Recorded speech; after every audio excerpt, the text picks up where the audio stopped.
Media के माध्यम से हम ऐसी पर्सनैलिटी से मिलवाते रहते हैं जिनका किसी न किसी क्षेत्र में बहुत योगदान होता है। सौभाग्यवंश आज हमारे बीच एक ऐसी शख्सियत है जिन्होंने राजनीति को जिया है, जिनकी पारिवारिक पृष्ठभूमि ऐसी रही है कि जिन्होंने राजनीति को समाज सेवा के रूप में जिया है।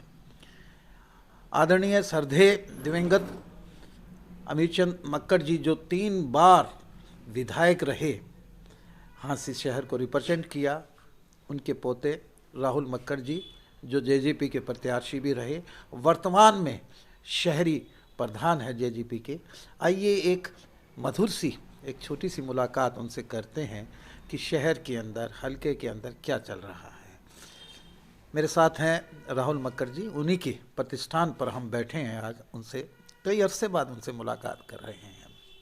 सबसे पहले तो राहुल जी, आपका हांसी की आवाज़ मीडिया पर हार्दिक अभिनंदन है। बहुत बहुत धन्यवाद बंसल जी, और आपके सभी दर्शकों को मेरी प्यार भरी राम राम, नमस्ते, सत श्री अकाल। सर जी, आपने चुनाव लड़ा और बहुत अच्छे यानी कि मत भी प्राप्त किए और एक ऐसी राजनीतिक पृष्ठभूमि से हैं। वर्तमान में हांसी शहर के अंदर विकास को लेकर आपका विजन क्या है? और नगर परिषद का कार्यकाल भी समाप्ति की ओर है, काउंटडाउन शुरू हो गया है। देखिए, पहले तो आपने कहा कि मैंने बहुत अच्छे मत लिए। देखिए, लोगों का आशीर्वाद था। जिस प्रकार मेरे दादा को, स्वर्गीय कामिट अमीरचंद मक्कड़ जी को, लोगों ने यहाँ से 3 बार विधायक चुन करके विधानसभा में भेजा, और उन्होंने उसी प्रकार जो है बखूबी ईमानदारी से अपने जनता की, अपने हल्के की लोगों की सेवा की भावना से उनकी खूब सेवा करी। ठीक उसी प्रकार लोगों ने मुझे उसी प्यार भरा आशीर्वाद दिया जो वोट रूपी आशीर्वाद था, जिसको मैं समझता हूँ आज वो उन्हीं की बदौलत रहा। और आपने कहा कि शहर के विकास की बात। जी जी, बिल्कुल बिल्कुल। मैं देखिए, शहर में विकास कार्य बहुत हो रहे हैं। ऐसा नहीं कि सरकार की तरफ से कोई पैसे की, ग्रांट की कोई कमी आ रही है। खूब पैसा लग रहा है, शहर में विकास हो रहा है। शहर में विकास हो रहा है। क्या ग्रांट से खाली काम चल जाता है? एक मास्टर प्लान, एक विजन होना चाहिए शहर के विकास के लिए, जो धरातल पर दिखाई भी देना चाहिए और लोगों की मूलभूत यानी कि समस्याओं का निदान हो और उनको सुविधाएं मिले। ऐसा आपको लगता है क्या?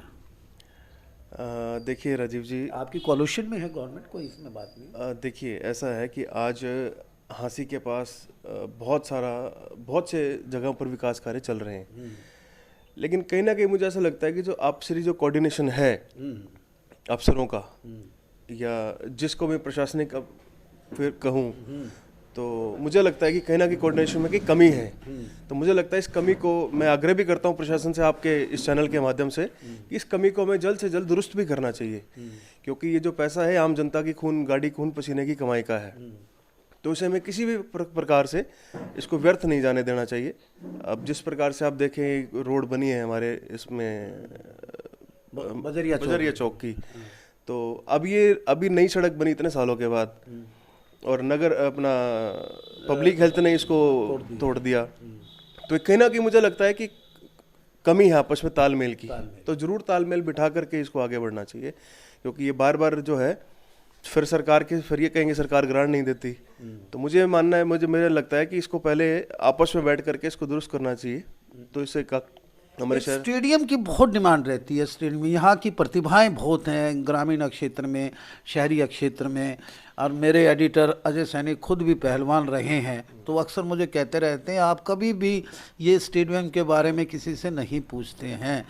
तो क्या आपके विजन में कोई बढ़िया स्टेडियम होना चाहिए? नहीं होना? बिल्कुल, आपने बहुत अच्छा सवाल किया और मेरे दिल की बात आपने पूछी मुझसे। आज मैं आपको एक बात बताना चाहता हूँ कि मेरा जो प्रायोरिटी बेसिस पर अगर कुछ मैं करना चाह रहा हूँ, तो मेरे शहर के और ग्रामीण क्षेत्र के, जो कि आसपास में हमारे पूरे हल्के के या आसपास के हल्के में भी कहीं ऐसा स्टेडियम नहीं है जो हम हमारे युवा साथियों के लिए दे सकें।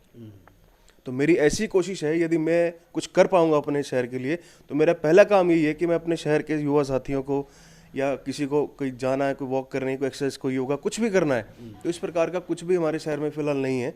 तो मेरा मानना ये है कि मैं उप मुख्यमंत्री जी से भी इसका आग्रह करूंगा, उनसे रिक्वेस्ट करूंगा, जो कि मेरे पाइपलाइन में है ये। अच्छा, मैं उनसे इस विषय पे मुलाकात भी करना चाहता हूं। उनके एक बार माइंड में मैंने डाला भी है कि मेरे शहर को बड़ी सख्त जरूरत है इस स्टेडियम की, जो हमारे युवा साथी, क्योंकि यहाँ से देखिए आप कितने युवा साथी निकल के जाते हैं जिन्होंने हमारा देश का नाम रोशन करने का काम किया है। मेरा अगला प्रश्न आपसे है, पंचायत के चुनाव काउंटडाउन शुरू हो गया है। पंचायत के तो यानी कि सरपंच से यानी कि चार्ज भी वापस ले लिया है, बीडीओज़ के पास चार्ज आ गया है, और नगर पालिकाओं का, खासकर हांसी के नगर परिषद का चुनाव का भी काउंटडाउन शुरू हो गया है। अब मई माह में लगभग ऐसा कयास लगाए जा रहे हैं कि चुनाव होगा।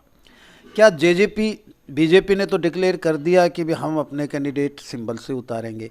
जेजेपी आपकी कोalition की पार्टी है, क्या उसने भी कोई स्ट्रेटजी अडॉप्ट की है कि पंचायत के चुनाव में या नगर पालिका या नगर परिषद के चुनाव में भी कोई भूमिका अदा करेगी?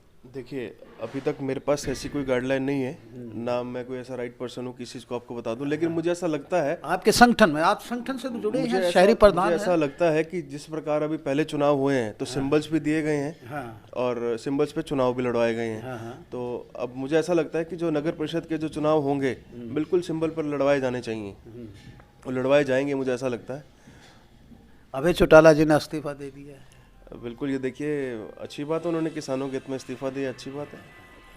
बिल्कुल, हांसी के लिए चलो सम्मान करते हैं। हांसी की ये विकास के लिए आपका दिल धड़कता है? बिल्कुल, हांसी के लिए तो सर 24 घंटे दिल हांसी के लिए धड़कता है कि हांसी की जनता के लिए कुछ करें, क्योंकि मेरे अंदर जो खून दौड़ता है स्वर्गीय कामरेड टमीचंद मक्कड़ जी का ही दौड़ता है। क्योंकि जब वो विधायक थे तो उन्होंने 24 घंटे अपने हल्के की सेवा में दिए, और हर वक्त वो जनता की सेवा में हाजिर रहते थे। तो मैं भी उसी प्रकार कोशिश करता हूँ उन्हीं के पद। मैं किसी कंट्रोवर्सी में नहीं डालना चाहता आपका, वर्तमान में जो नगर परिषद चल रही है उसका कार्यकाल कैसा गुजरा है आपके विजन में? It's not my vision. देखिए, जो आपको दिखता है वो मुझे भी दिखता है। अच्छा, जो आपको दिखता है मुझे भी दिखता है, वो सब कुछ दिख रहा है, सब जनता जानती है। क्या चश्मा डाला हुआ है, वैसे कम दिखता है। इसीलिए मैं कहता हूँ चश्मा उतार करके हमें देखना है कि आगे क्या है। अब मैं तो यही आग्रह करूंगा, जो भी पीछे हुआ सो हुआ, मैं तो आप सभी को यही विनती करता हूँ कि आज हमें एक शहर को, एक ऐसा आदमी की जरूरत है जो वाकई में निडर, निस्वार्थ और एक सच्चा, जो शहर को एक सुंदर शहर बनाना चाहता है, एक ऐसा विजन वाला आदमी जिसके पास वाकई में सोच है शहर को आगे बढ़ाने की। हमें उस आदमी को मौका देना चाहिए अवश्य। एक मैं बड़ा व्यक्तिगत पर्सनलाइज प्रश्न आपसे पूछ रहा हूँ, क्या मक्कड़ फैमिली से कोई चेयरमैन के लिए मैदान में आएगा? ये कहना जल्दी है मेरे लिए? नहीं, बहुत जल्दी है, अभी बहुत अर्ली है, अभी बहुत समय पड़ा है। जैसा लोग चाहेंगे, बाकी ऐसा कुछ अभी विचार नहीं है। मैं आपको बता भी चुनाव के तो आप मर्द हैं, चुनाव के मैदान, चुनाव से कभी नहीं भागते। बता रहा हूँ आपको, अभी तक ऐसा कोई विचार नहीं हुआ किसी भी प्रकार का, लेकिन बहुत लंबे समय पड़ा है, अभी कुछ कहना भी जल्दी होगा। यानी बहन जी आपकी मदर? अभी कुछ नहीं इस बारे में, कोई विषय नहीं, कोई नहीं। ये थे राहुल मक्कड़ जी, जिन्होंने, हमने बहुत यानी बेबाकी से इनसे प्रश्न पूछे और उन्होंने बहुत खुशनुमा मिजाज में यानी कि सभी प्रश्नों का उत्तर दिया। हम तो इतना कहेंगे कि जो सलीके से हवाओं में खुशबू घोल देते हैं, कुछ लोग ऐसे हैं आज भी मीठा बोल देते हैं, राहुल जी जैसे। नमस्कार राहुल जी, आप हमारे मीडिया पे आए और मीडिया पे आके आपने हमारे चैनल को गुलजार किया है। अक्सर बहुत बहुत धन्यवाद, आपने मुझे ये मौका दिया अपने चैनल पर बोलने का, बहुत बहुत धन्यवाद। Thank you. हम इसी तरह आपको विभिन्न पर्सनैलिटी से मिलवाते रहेंगे और चैनल को जो गुलजार करके जाते हैं उनसे मुलाकात करवाते रहेंगे। मैं मेरे एडिटर अजय सैनी के साथ, सीनियर रिपोर्टर रवि सैनी के साथ, इस वायदे के साथ फिर मिलते हैं एक नई पर्सनैलिटी।